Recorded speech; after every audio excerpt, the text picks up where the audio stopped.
Bonjour. Bonjour. Comment allez-vous? Ça va bien? Bon, content de vous revoir. Que Dieu soit loué parmi nous ce matin.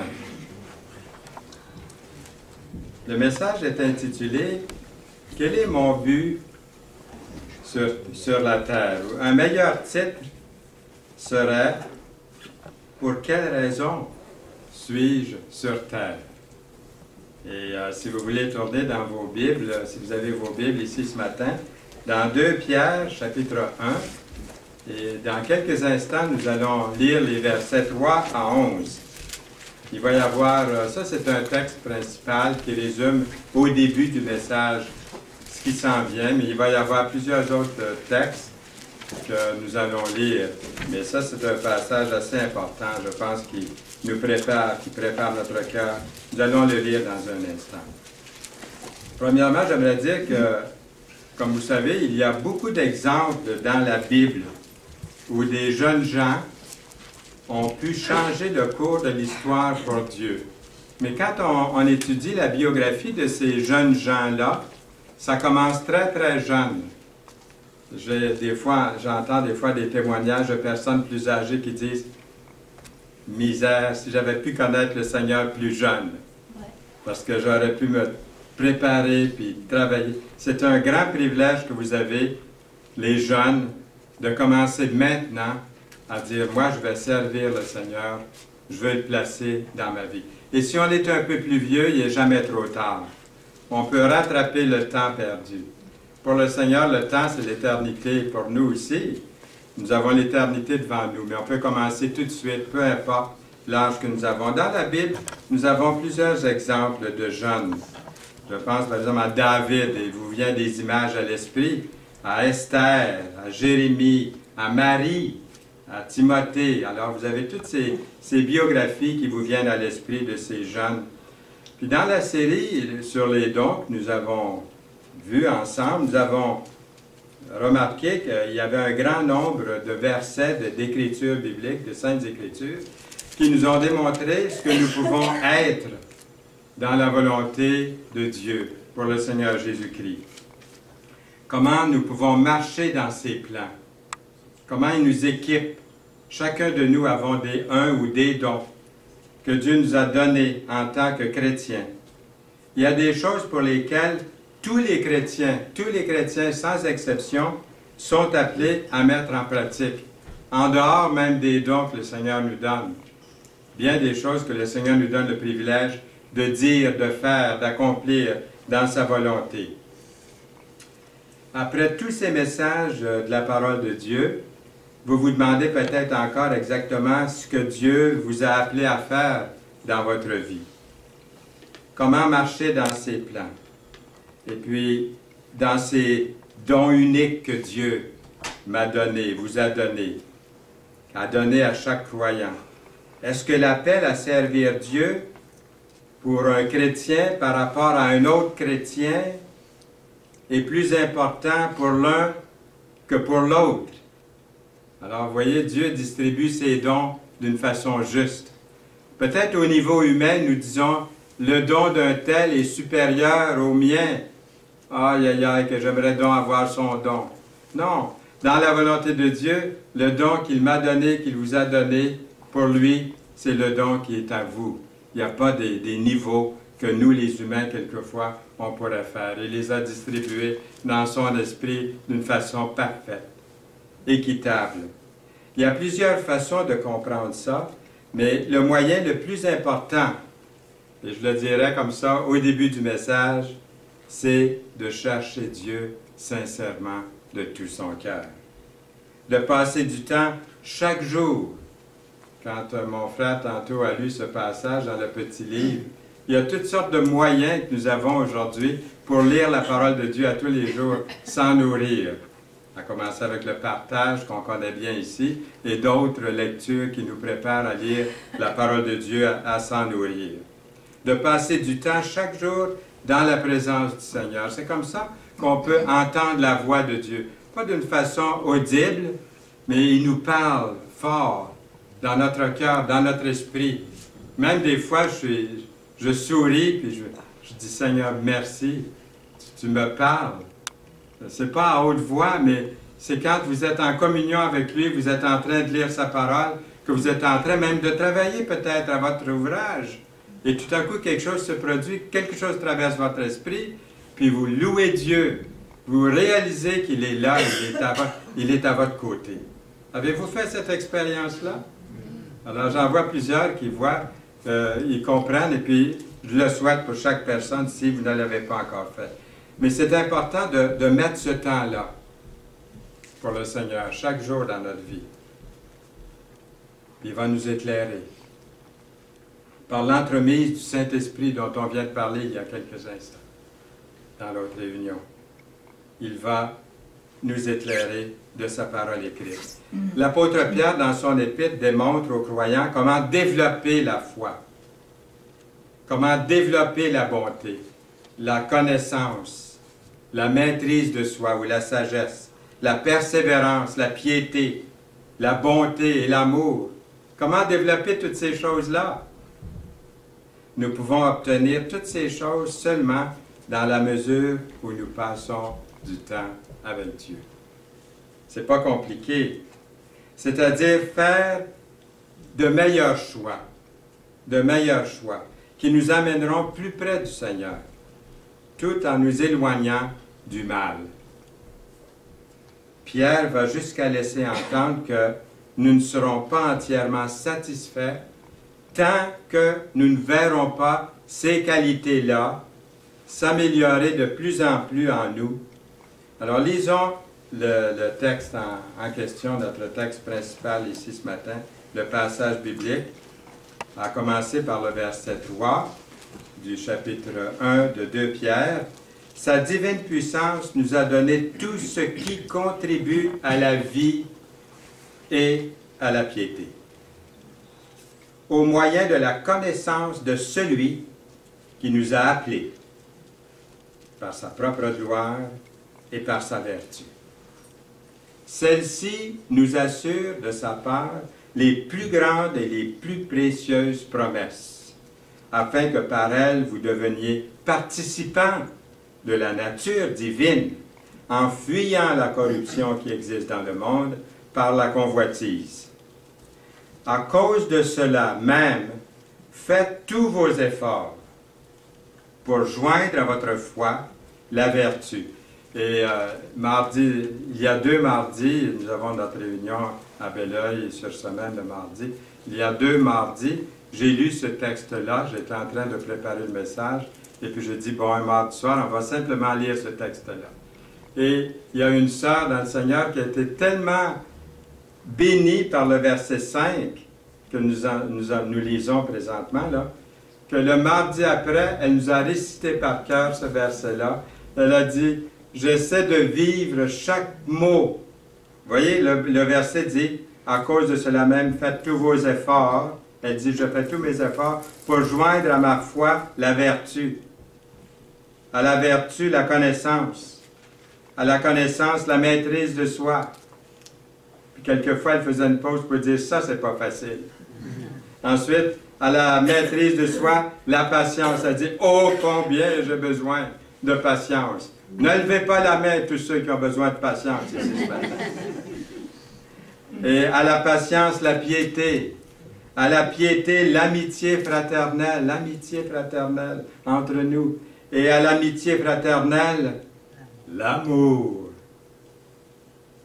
Car si ces choses sont en vous, et ils sont un petit peu par-ci par-là, qu'est-ce qui est écrit dans vos Bibles?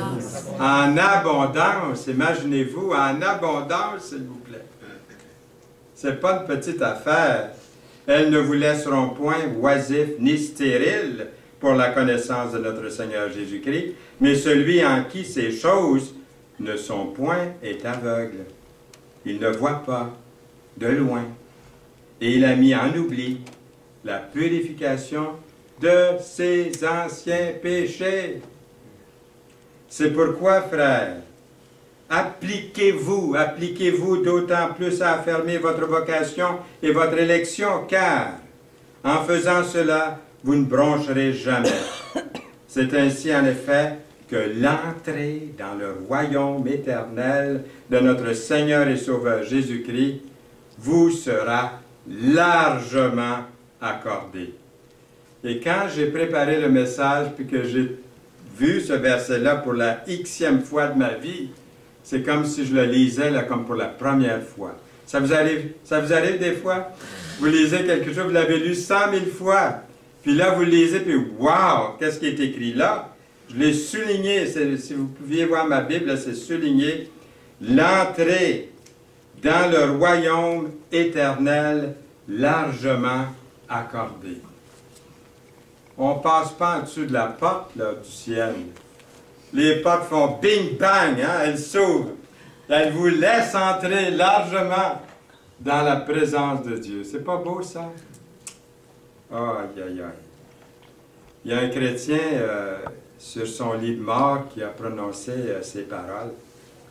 Il disait, il était mourant, puis il disait, c'est un chrétien là, qui parlait, il dit, « Je serai satisfait là, si seulement je peux me glisser dans le ciel sur mes mains puis sur mes pieds. »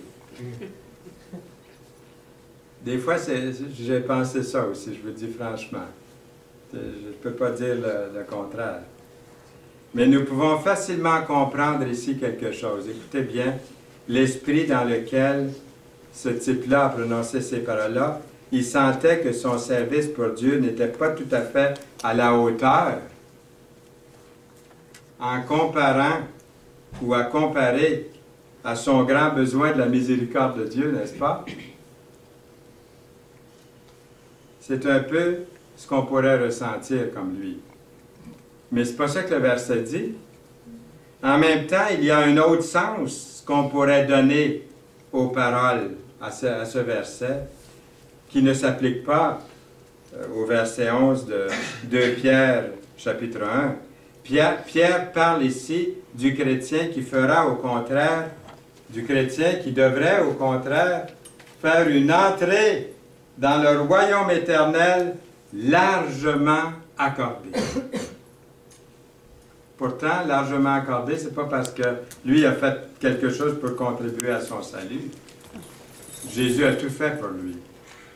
Mais il est tellement reconnaissant, il est tellement plein de l'Esprit de Dieu, il vit tellement dans le Seigneur que il n'y a rien qui l'empêche de vivre pour le Seigneur. Il pourrait aller sur la Lune, sur Mars, s'il y avait des conversions à faire là, ou à travailler pour Dieu, à commencer ici chez lui, hein, sur la terre. C'est dans cet esprit-là que Paul insiste aussi, l'apôtre Paul, Pierre, mais aussi Paul, sur la vie chrétienne abondante. Paul a prié pour que les chrétiens puissent être remplis jusqu'à la toute plénitude de Dieu. Éphésiens 3, 19. Voyez-vous, Pierre et Paul n'étaient pas seulement satisfaits d'entrer dans le ciel tout juste en se glissant sous la porte du ciel, mais d'entrer largement. Et quand on a accepté Jésus comme Sauveur et Seigneur, qu'on est né de nouveau, les portes vont s'ouvrir largement pour vous, parce que Jésus a tout fait. Mais quand ces portes-là vont s'ouvrir, comme je voudrais, quand les portes s'ouvrent, entrer dans le ciel. Les portes sont grandes ouvertes, pas par mes mérites, mais par son mérite à lui. Puis déposer, si j'ai une couronne, si une couronne vous a été accordée, la déposer à ses pieds. Dire, Seigneur, toute ma vie, les portes sont largement ouvertes, mais cette couronne que tu me donnes pour la vie chrétienne que j'ai vécue, regarde qu'est-ce que je fais avec, je la dépose à tes pieds, c'est toi qui l'as mérité. C'est merveilleux quand on pense à tout ça. Leur désir, à Pierre et à Paul et aux autres, était qu'eux et leurs amis chrétiens puissent avoir une vie chrétienne la plus complète qui soit ici-bas. Pourtant, on est dans la chair encore, on pêche encore, on est encore tenté, on est encore désobéissant, on est encore, je parle pour moi là, on est encore têtu. Hein? on est encore ci, puis on est encore ça. Alors, c'est juste moi, ça, hein, c'est pas les autres. Hein. Mais on peut partager toutes ces choses-là ensemble ce matin. Alors, Paul et Pierre et les autres ici, ils veulent que leurs amis chrétiens puissent avoir une vie chrétienne la plus complète qui soit ici-bas. Et puis un jour, entrer pleinement dans la joie du Seigneur. Pas sauvés comme au travers du feu, là. Ça marquait ça aussi dans la Bible. Il y en a qui vont être sauvés comme au travers du feu. Hein, ils ne se glisseront pas en dessous de la porte, mais hein, ça va être comme, à peu près comme ça. C'est la vraie vie, ça. Quand on y pense sérieusement, la vraie vie chrétienne, c'est une vie de plénitude, de puissance, de profondeur, de réalité. Oh, comme je désire cette vie-là. Pas vous? Oui. Oui, c'est la vie que nous désirons. Alors, qu'est-ce qu'il faut faire? Bien, il faut regarder à la source. Il y avait j'allais dire le vieux, c'est avec beaucoup de respect que je dis ça, l'aîné, je dirais, le senior, le docteur Arthur C. Hill, qui a vécu ici au Québec pendant plusieurs années. Il y en a qui le connaissent, vous vous souvenez du Dr. Hill. Il m'avait dit un jour, je prenais une marche avec lui, il mangeait sa pomme, ceux qui le connaissent, il était diabète et puis il mangeait sa pomme, puis je marchais avec lui, il fallait qu'il fasse un peu d'exercice. Puis il m'a dit comme ça, parce que je parlais de certaines personnes que j'admirais beaucoup. Puis là, il m'a dit, écoute Fernand, écoute là, il dit, le meilleur des hommes n'est qu'un homme. Regarde pas à l'homme. Regarde au Seigneur, tu ne seras jamais déçu, Fernand. Il dit, regarde pas à moi. Moi, je regardais à lui un peu, parce que ceux qui l'ont connu, hein, c'était vraiment un homme extraordinaire, mais non, non, tu regardes au Seigneur. Puis, quel bon conseil il a donné. Parce que combien de personnes j'ai vu tomber de gauche à droite, hein? Puis combien j'ai été peiné des fois de voir quelqu'un que j'ai considéré un homme ou une femme de Dieu, puis tomber. Hein? On est dans la chair, ça peut arriver au meilleur. Il dit, un homme n'est qu'un homme, le meilleur des hommes n'est qu'un homme. De faire attention. Alors, regardez à la source. Utilisez la sagesse. Si quelqu'un d'entre vous manque de sagesse, qu'est-ce qu'il doit faire? Qu'il la demande à Dieu. Est-ce que Dieu donne? Oui. Qui donne? À qui? À quelques-uns? À des privilégiés? Quel petit mot important ici. T-O-U-S. Chacun de vous, chacun de nous. Simplement et sans reproche. Ah, je vais te la donner, mais regarde comment est-ce que tu as vécu la semaine passée, là. Ça fait un bout de temps là, que je te regarde marcher, puis tu marches à côté de la traque. Penses-tu que tu vas avoir la sagesse que tu me demandes? Pensez-vous que c'est comme ça que Dieu pense? Heureusement que non. Heureusement que non. Moi, je pense comme ça des fois. Comme homme. Mais pas lui. Jamais. Jamais, jamais. J'aime mieux avoir affaire à Dieu qu'avoir affaire aux hommes. Pas vous? Oui. Alors, il dit, cette sagesse, hein, on ne la mérite pas. Il dit, sans reproche. Tu feras mieux, là. Je te la donne, mais tu feras mieux, là, cette semaine. Non? Sans reproche, il va vous la donner. Ça ne vous rend pas joyeux un peu dans votre cœur de penser ça? Les bontés de Dieu. 1 Corinthiens 2,10 dit que l'Esprit sonde toutes choses, les choses profondes de Dieu. Regardez le verset. Dieu nous les a révélées par l'Esprit. Car l'Esprit sonde tout, même les profondeurs de Dieu. Dieu désire établir un plan pour chaque personne ici ce matin, pour vous, pour moi. Et puis, dans le monde, même si ce schéma que Dieu, ce plan a pour votre vie, n'est pas totalement clair, hein? Ce n'est pas toujours clair, on n'est pas toujours sûr. Pour moi, pour chaque personne, à un moment donné, là, ça devient peut-être plus clair. Mais dans la mesure où nous passons, je le répète, nous passons du temps à prier dans l'Esprit, à demander à Dieu la sagesse, à travers son Saint-Esprit et sa parole, il nous révèle ses plans qu'il a pour notre vie. Il nous les révèle. La sagesse divine est différente de la sagesse du monde. On va voir ça dans un instant, dans un verset biblique. Il est écrit dans 1 Corinthiens 1, 27 que Dieu a choisi les choses folles du monde. Est-ce que quelqu'un vous dit, c'est fou croire à la Bible? Est-ce que c'est fou croire en Dieu? Est-ce que quelqu'un vous a dit ça dernièrement? C'est fou aller chez les chrétiens? C'est fou vous réunir comme ça? Qui est-ce qui fait ça encore aujourd'hui? Est-ce qu'on vous a dit ça? Dieu a choisi les choses folles du monde pour confondre les sages. Nous avons la parole de Dieu. Dieu a choisi les choses faibles du monde pour confondre les fortes. 1 Corinthiens 1, 27. Il serait sage, selon les critères de ce monde dans lequel nous vivons, de se faire un nom pour nous-mêmes, de monter jusqu'au sommet de nos ambitions, mais la sagesse de Dieu nous enseigne que les premiers seront les derniers et les premiers seront les derniers. Plusieurs des premiers seront les derniers et les premiers, les derniers, nous lisons dans Marc 10, 31. La sagesse de Dieu pour nous, c'est que nous soyons conscients de nos faiblesses humaines, de reconnaître sa force à lui. Il est sage de marcher dans l'humilité et le respect de Dieu. Ensuite, nous pouvons utiliser la foi. Utiliser la sagesse, mais utiliser aussi la foi. Il en est ainsi de la foi. Si elle n'a pas les œuvres, elle est morte en elle-même. Jacques 2, 17. Un verset très, très important dans Jacques et dans la parole de Dieu. Qu'est-ce que c'est que Jacques est en train de dire ici?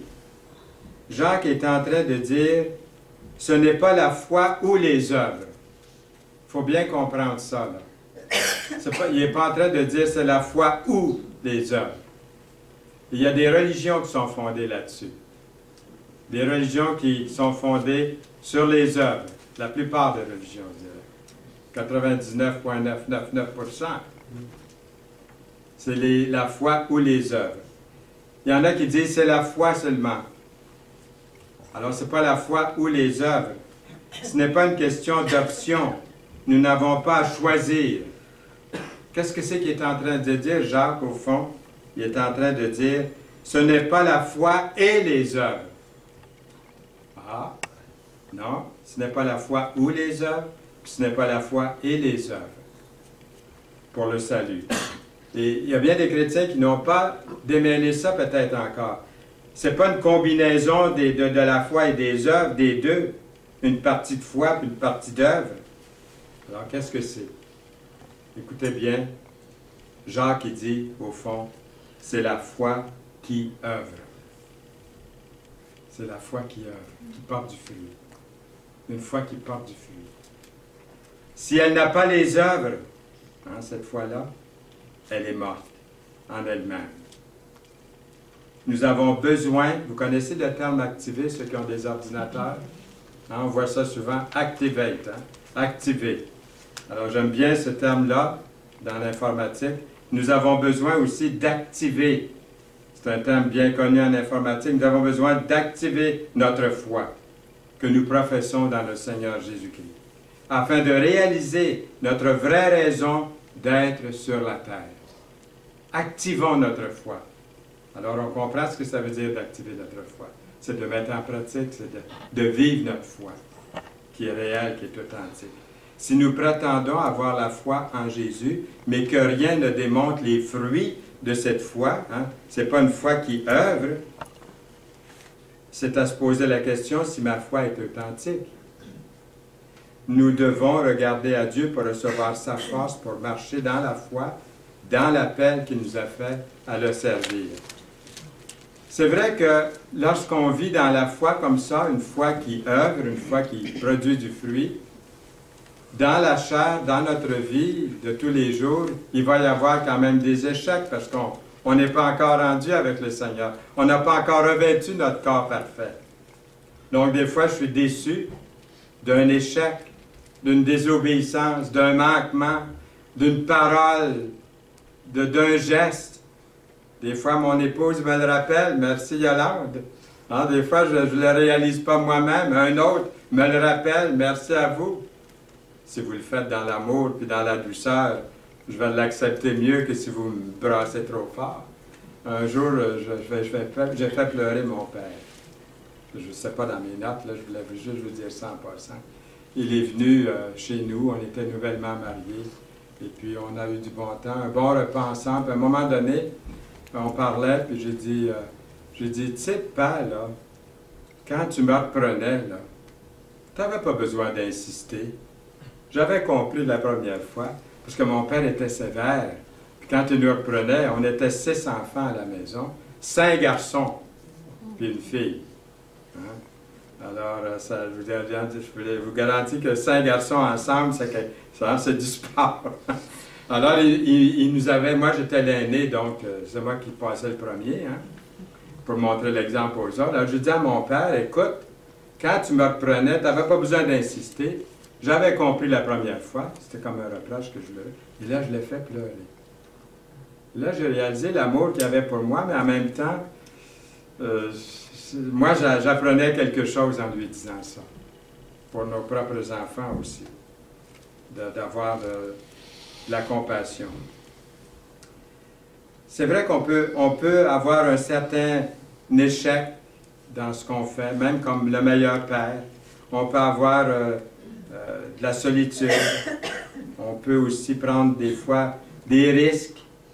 Et puis, on n'était pas prêt à prendre ça, ces risques-là. Et puis, on est peiné de voir qu'on n'est pas à la hauteur.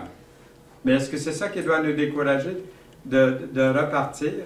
On sait toujours que la porte est largement ouverte pour nous. Et de reprendre le chemin.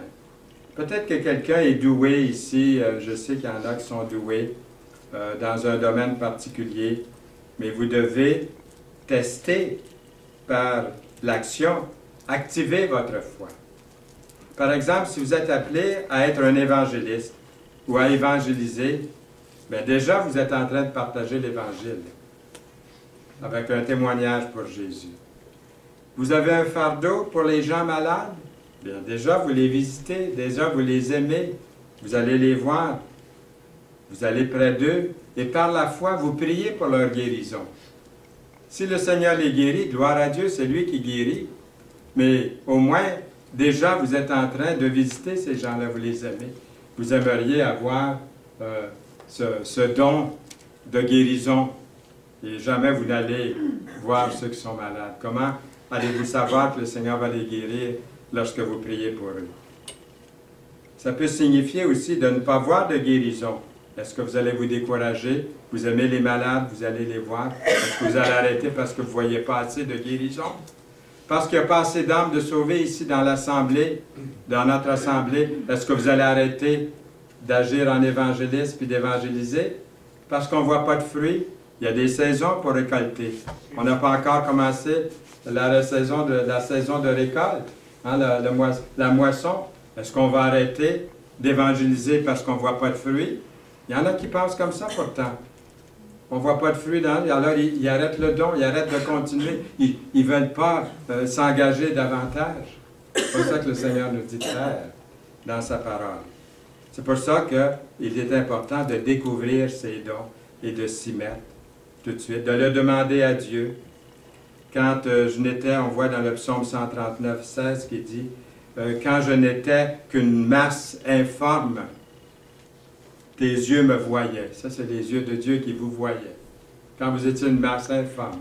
Avant, des siècles avant que vous veniez au monde. C'est ce que le psaume dit ici. Tes yeux me voyaient, et sur ton livre étaient tous écrits les jours qui m'étaient destinés. J'aimerais ça aller jeter un coup d'œil dans ce livre-là. Hein?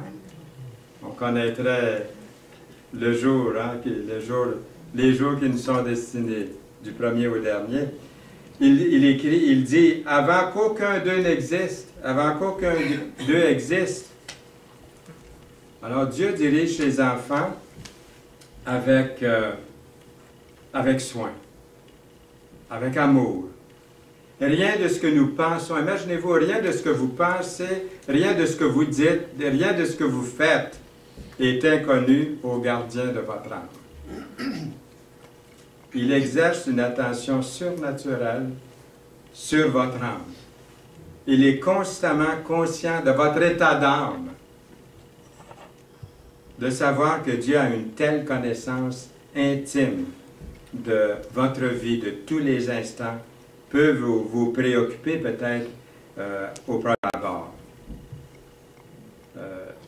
César, qui parle aux chiens, hein, vous connaissez peut-être l'émission, il dit que le chien a un don incroyable de connaître notre état d'âme aux humains. Ils connaissent nos émotions. Imaginez-vous, Dieu dans la nature nous a enseigné des grandes leçons. Il y a des animaux qui ont des qualités que l'homme n'a pas, hein, on le sait ça. Des grandes intelligences que nous n'avons pas. Les oiseaux qui sont nés d'une place puis qui voyagent à l'autre place où les parents allaient puis ils ne connaissent pas le chemin mais ils y vont. C'est incroyable l'intelligence. On apprend beaucoup par la nature. Alors je pensais, Dieu lui a une connaissance intime de tous les instants de notre vie. Quand je pense qu'il a donné même à un animal de connaître les émotions de son maître. Quel grand Dieu nous avons. Il est au-dessus de toute la nature. Il a mis ce qu'il a voulu dans les insectes, dans les animaux, dans les êtres humains. Quel exemple. Alors le Seigneur, il connaît tout. Mais quand nous nous rappelons que notre Dieu d'amour a pour vous et pour moi nos meilleurs intérêts à l'esprit, sa connaissance absolue au sujet de nos secrets, de mes secrets, de vos secrets les plus intimes peuvent être une source de grand réconfort, qu'il est en contrôle de tout. Il nous connaît, il nous connaissait avant que nous naissions. Il a rédigé un plan pour nous, avant même que nous puissions parler ou marcher. Parce que Dieu nous connaît si bien, nous pouvons aller vers lui dans la foi, avec nos questions, nos doutes. Nous pouvons être sûrs qu'il va nous révéler ses plans. Pour le prophète Jérémie, Dieu dit, « Avant que je t'ai formé dans le ventre de ta mère, je te connaissais. » Wow! Avez-vous lu ça comme il faut? « Et avant que tu sois sorti de son sein, je t'avais consacré. Je t'avais établi prophète des nations. » Imaginez-vous quel grand crime, hein, l'avortement. Je ne voudrais pas blâmer les personnes peut-être qui ont connu ça dans leur vie, les dames qui ont dû avorter ou pour des raisons d'autres. Je ne voudrais pas les juger, mais c'est un grand crime quand même. Hein? Et le Seigneur est capable de pardonner ce crime-là à une femme qui se serait fait avorter. Le Seigneur pardonne tous les péchés. Mais quel grand crime! Regardez nos gouvernements aujourd'hui. Je le dis parce que, je le dis même avec une certaine colère. Regardez combien de millions, ce n'est pas des milliers, c'est des millions qu'on tue à tous les jours. Pendant que je vous ai parlé ici ce matin, il y a plusieurs milliers de bébés qui ont été, dont la vie a été coupée avant qu'ils naissent. Ou même dans certains endroits, après qu'ils sont nés, c'est rendu même comme ça aujourd'hui. Je ne vous dévoile rien en vous disant ça. Dieu lui dit de parler, à Jérémie, il dit de tout ce qu'il, Dieu, lui a dit de dire. Et de ne pas avoir peur. De ne pas avoir peur. De sa vocation pour Dieu, Jérémie. De ne pas avoir peur, que Dieu sera avec lui. Dieu peut nous appeler quelquefois à des tâches difficiles à accomplir, mais il ne faut pas avoir peur, car il sera toujours avec vous. Faire appel aussi aux responsables de l'Église. Ne néglige pas le don qui est en toi, nous lisons, qui t'a été donné par prophétie, par imposition des mains. Donc, c'est bon de faire appel aux responsables de l'Église. Il y a aussi de se consulter soi-même. Et j'en viens à ce verset ici, « Le cœur de l'homme médite sa voie, mais c'est l'Éternel qui dirige ses pas » dans Proverbe 16, 9.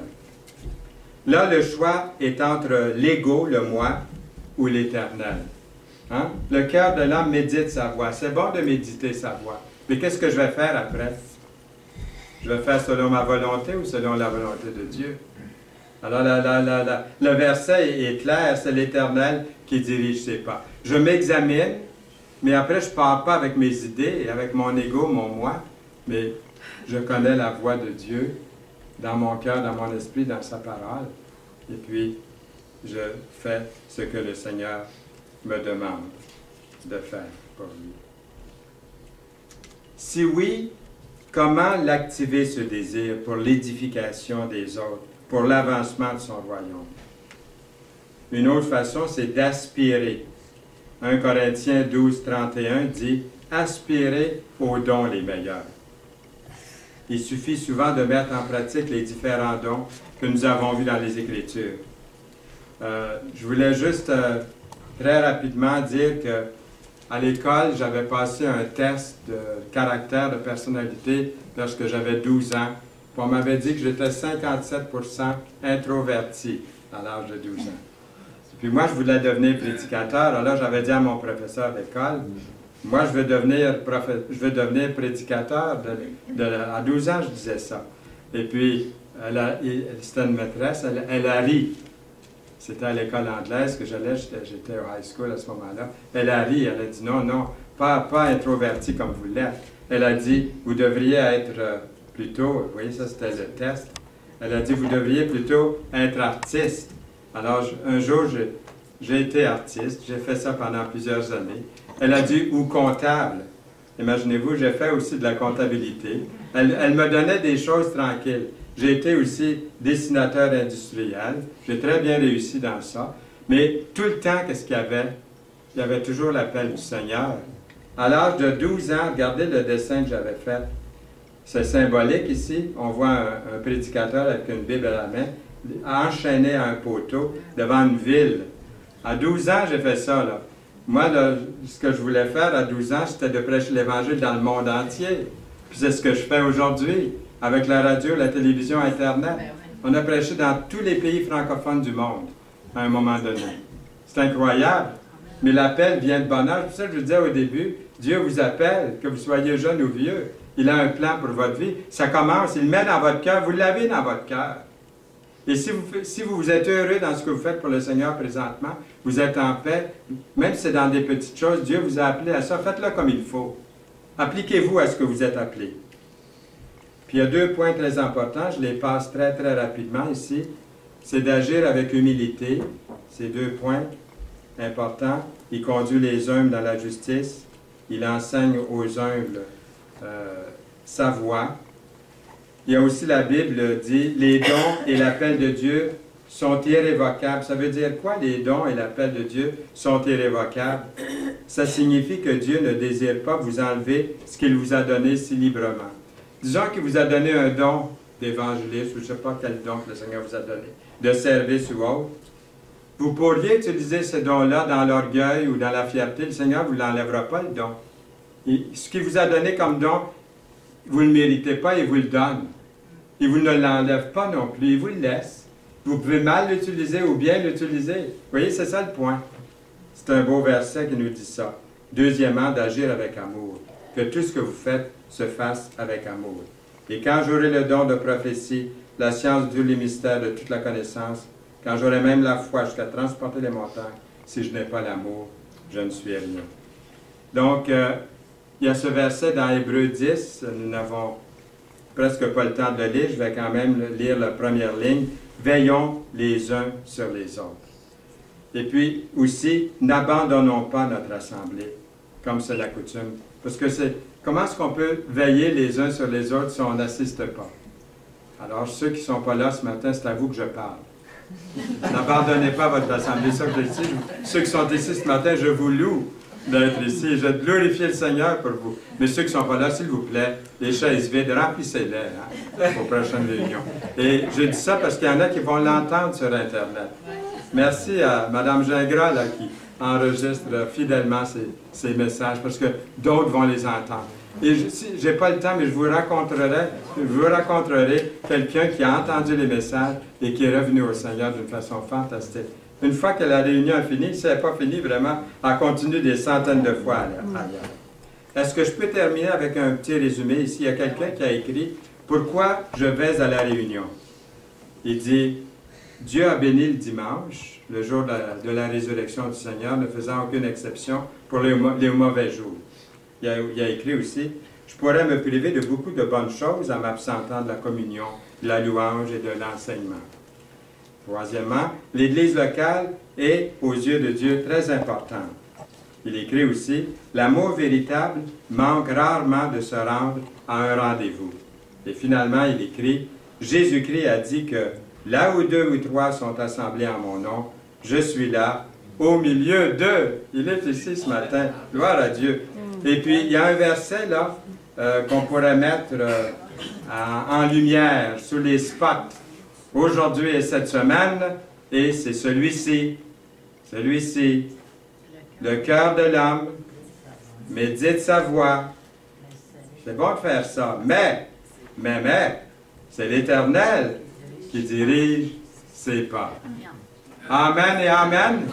Amen. Seigneur, merci pour ta parole.